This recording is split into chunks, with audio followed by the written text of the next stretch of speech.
ड्रामे की next episode में आप लोग देखेंगे कि आसिम और नेहा की ज़िंदगी की असली विलन अलमास नहीं बल्कि अंबर है। क्योंकि ये सब कुछ सिर्फ और सिर्फ अंबर ने करवाया है। क्योंकि नेहा जान चुकी थी उस लड़के के बारे में जिससे अंबर मिलती जुलती थी और तमाम तर मुलाकातें करती थी, और जिसकी बिना पर नेहा ने अंबर से बात करने की कोशिश भी की थी, लेकिन अंबर ने साफ साफ इनकार कर दिया था और तमाम तर इल्ज़ाम नेहा पर लगा दिया था कि आपके पास किसी भी किस्म का कोई भी सबूत नहीं है। जाती है अंबर अपनी माँ अलमास के पास और पूछती है नाश्ते के लिए। वहीं पर अलमास कहती है कि आसिम गया है नेहा को लेने के लिए। नेहा आती है तो फिर साथ में मिलकर नाश्ता करते हैं। इस बात को जानकर अंबर भड़क उठती है और कहती है कि अब भी नेहा का नाम इस घर में क्यों लिया जा रहा है। आप लोग सब, मुझे लगता है कि अंधे हो चुके हैं कि आप लोगों को कुछ नज़र नहीं आ रहा। आप लोगों को क्यों समझ में नहीं आ रही कि ये सब कुछ सिर्फ और सिर्फ नेहा का ही किया धरा है। और सुंबुल तो बेवकूफ़ है, वो नेहा की मोहब्बत में ये सब कुछ कर रही है, नेहा को बचाने की कोशिश कर रही है।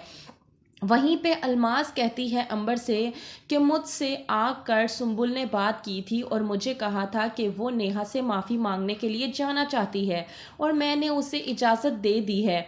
ये बात सुनकर तो अंबर और भी ज़्यादा भड़क उठती है और कहती है कि मामा, मुझे लगता है कि आपका दिमाग ख़राब हो चुका है। आपने सुंबुल को क्यों भेजा है नेहा के पास? आपको नज़र नहीं आ रहा ये सब कुछ किया धरा सिर्फ और सिर्फ नेहा का है और सुंबुल तमाम तर इल्ज़ामात अपने सर ले रही है। अलमास कहती है कि मैं कुछ नहीं जानती, मैं सिर्फ इतना जानती हूँ कि मेरी ज़िंदगी में और भी बहुत सी परेशानियाँ हैं, तो बेहतर ये है कि तुम मुझे परेशान ना करो। ये बात सुनकर अंबर अलमास से कहती है कि मुझे तो लगता है कि उस नेहा ने आप सब लोगों पे काला जादू कर दिया है, जिसकी बिना पर आप लोगों को कुछ भी नज़र नहीं आ रहा, लेकिन उसका काला जादू मुझ पर नहीं चलने वाला। कहती है अलमास कि तुम जो भी करना चाहती हो वो करो, लेकिन मेरी जान छोड़ दो।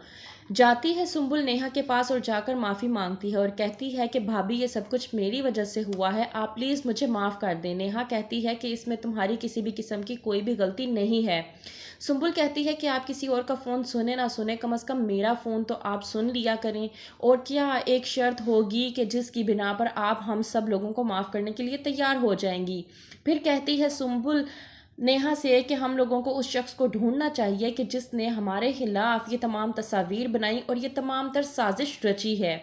नेहा हो जाती है परेशान और सोच में पड़ जाती है। दूसरी तरफ आलियान पूरी तरह से है परेशान और कहता है कि मेरे सीने की आग तब तक नहीं बुझेगी जब तक मैं अपनी बहन की मौत का बदला नहीं ले लेता, और तब तक मैं अपनी बहन को आखिरी अलविदाई नहीं कहूँगा। आलियान है पूरी तरह से बदला लेने को तैयार।